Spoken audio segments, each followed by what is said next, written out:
Pastor Mendes irá desmistificar esse assunto e dar um pé na bunda da confusão línguas estranhas faladas nas igrejas. Precisamos olhar para o texto original grego e o contexto histórico. A palavra usada em ambos os textos é glossa, gama, lambda, tilde, ômega, sigma, alfa, que significa literalmente língua, o órgão ou idioma, a fala de uma nação. Aqui está a base técnica e bíblica para sustentar que o que aconteceu foi um fenômeno de tradução sobrenatural e não de sons ininteligíveis.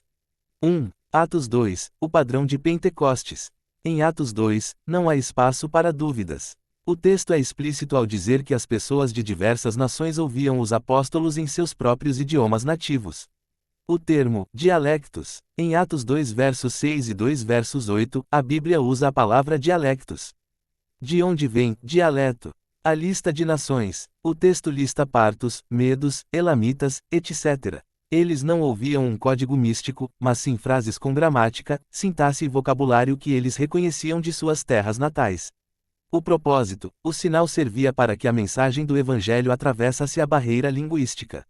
Foi o reverso da Torre de Babel. 2. 1 Coríntios 14. O problema da ordem. Muitos usam este capítulo para validar o que o pastor Mendes chamou de balaia, mas o argumento de Paulo é justamente o oposto. Ponto. Ele está repreendendo a igreja de Corinto por transformar o culto em uma confusão. A língua estranha, para Deus. Quando Paulo diz que quem fala em línguas fala a Deus e não aos homens, 1 Cor 14 versos 2, ele está sendo irônico ou descritivo de um erro. Se você fala um idioma, alemão, em uma assembleia de brasileiros, ninguém entende nada, então você está falando com as paredes, ou apenas com Deus, pois o próximo não é edificado.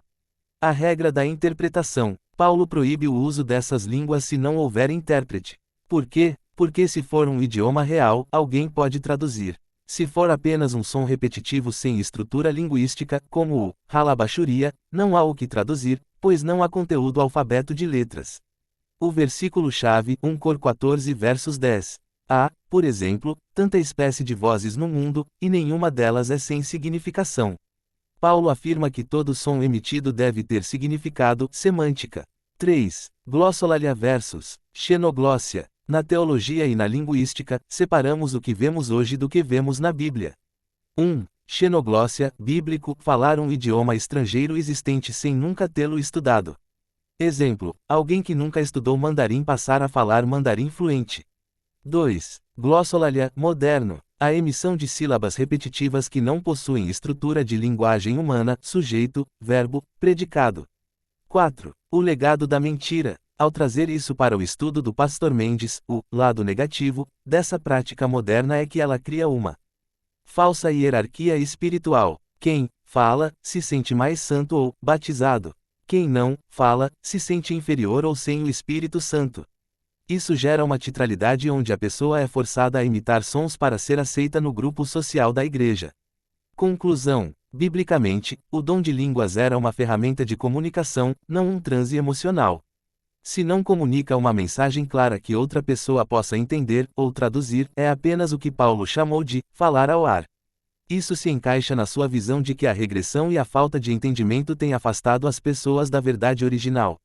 Pastor Mendes tocou no ponto central da lógica divina, a ordem. Se olharmos para a criação, desde o DNA até as órbitas dos planetas, tudo segue uma estrutura, um código, uma matemática. Deus é o arquiteto do Logos, a palavra, a razão. A ideia de que o Espírito Santo atropelaria a inteligência humana para produzir sons desconexos e sem estrutura gramatical, o famoso ABCD, que o pastor Mendes mencionou, realmente vai contra a própria natureza de Deus descrita na Bíblia. Deus não é Deus de confusão, senão de paz. 1 Coríntios 14 versos 33. Aqui estão os pontos para fechar esse caixão teológico. 1. O alfabeto do céu é inteligível. Como o pastor Mendes bem disse, para haver comunicação, precisa haver estrutura. Todo idioma na Terra, e por lógica, qualquer comunicação vinda de Deus, possui fonética, sons com propósito, sintaxe, ordem nas palavras, semântica, significado real. Se você tira isso, você não tem uma língua, você tem um balbúcio. Chamar isso de língua dos anjos é uma interpretação forçada de uma metáfora de Paulo em 1 Coríntios 13, onde ele apenas diz que ainda que falasse a língua dos anjos, sem amor, não seria nada. Ele não estava dando um manual de instrução para fazer barulho. 2. O teatro da espiritualidade. O que Pastor Mendes descreveu como comer letras sujas, espiritualmente reflete uma busca por validação emocional em vez de conhecimento bíblico. O sensacionalismo. Cria-se um transe coletivo. Se você não faz o som, você não tem o fogo. A regressão, em vez de a pessoa crescer no conhecimento da palavra, exegese, ela regride a um estado infantil de sons repetitivos para provar uma santidade que não existe na prática. 3. A diferença entre dialeto e êxtase. Atos 2. O milagre foi na transmissão. Ponto. O pescador Galileu falou, e o romano, o árabe e o grego entenderam. Houve comunicação. Igrejas modernas. O milagre é no isolamento. O indivíduo fala, ninguém entende, nem ele mesmo, e o fruto disso para a igreja é zero. 4. O impacto no estudo do Pastor Mendes, que está ligando isso àquela ideia de regressão genética e biológica, pelo pecado, faz todo sentido. A perda da capacidade de se comunicar com clareza e verdade é uma forma de decadência.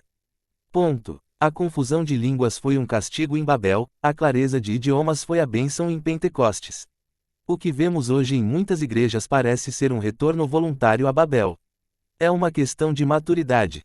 Como o pastor Mendes disse, a fé cristã deveria ser baseada na renovação da mente, Romanos 12 versos 2, e não na suspensão dela.